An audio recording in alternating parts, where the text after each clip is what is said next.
Our next topic, Oregon State Governor Ted Kulongoski says he will defend Oregon's 10% ethanol mandate, even as there are global calls for them to be rolled back in the face of rising food prices and food shortages. The governor claims ethanol subsidies are a bridge to non-food-based biofuel. Should Oregon's biofuels mandates continue? What do you think, Al? I think not. You'd rather have your corn? Right. Than your biofuel. Several of the high corn producing states have, the governors have just stepped in and dropped the subsidy.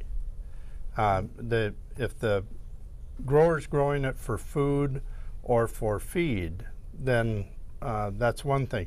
If they're going to put it into ethanol, everybody's on their own. They were getting a good kick of money. That was probably the first time those farmers were doing really, really well. Yeah, and here in Oregon, they're loving that. We're in a box because at some point 10% of the gasoline or fuel mixture has to be ethanol. For every summer, yes, for summer driving. And so everything currently.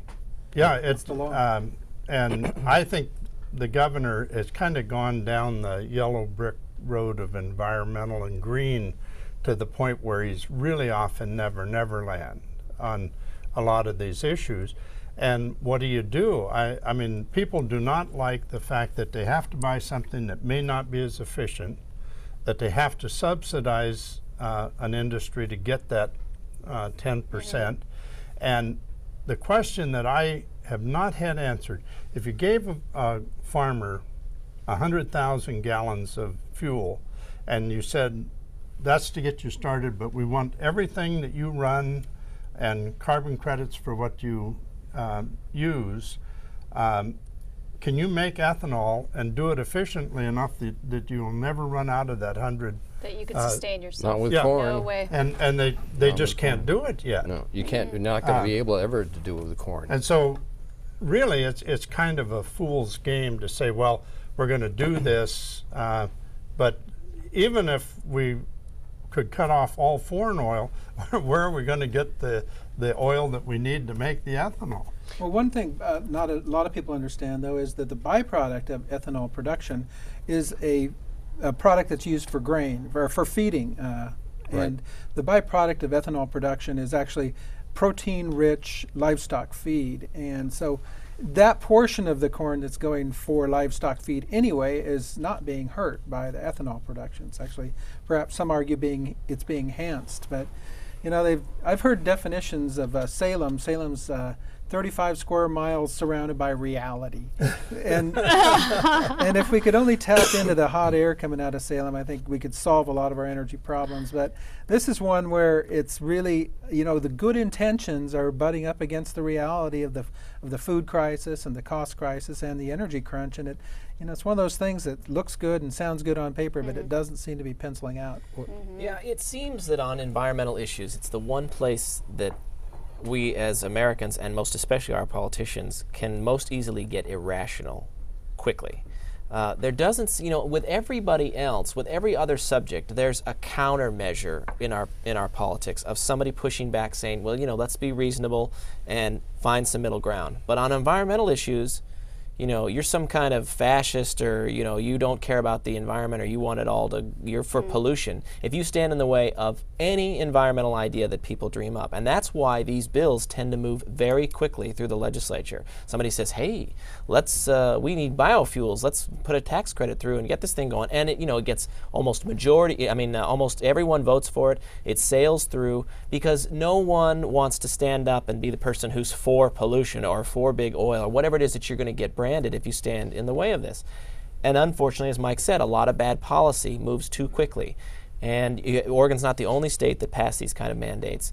And we're not really going to see the worst part of this. I mean, it may damage our engines. It may not be the best oil for us. It certainly may make fuel more expensive.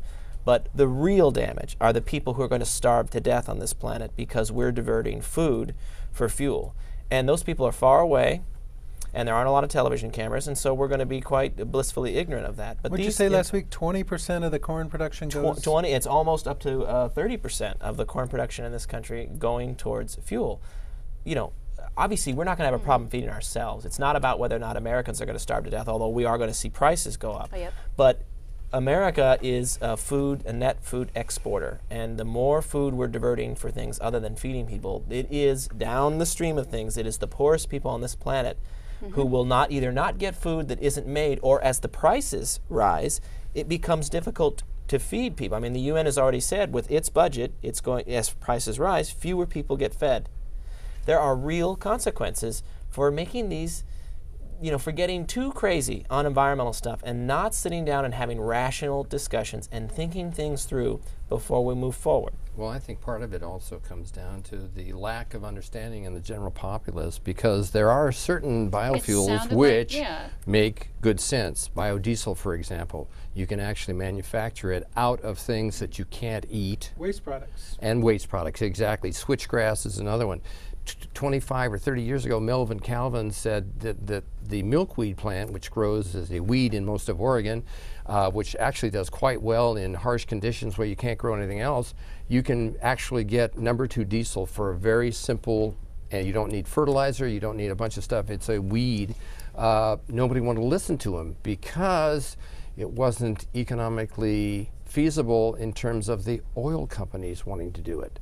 For them, let's crack some more petroleum. But if the governor had focused, or the legislature had focused on taking a look at this in a sort of scientifically sane way, they would have realized that biodiesel is probably a good idea, and that if we're going to go for ethanol, we should look at switchgrass or other components rather than a food-based stock for ethanol. They didn't, so that's where we are now. The argument Good they're point. making is that you had to fund this in order for the technology to eventually come along to do the other. Oh, baloney. Just getting you I guys agree. going, and I have to cut you off. I'm sorry.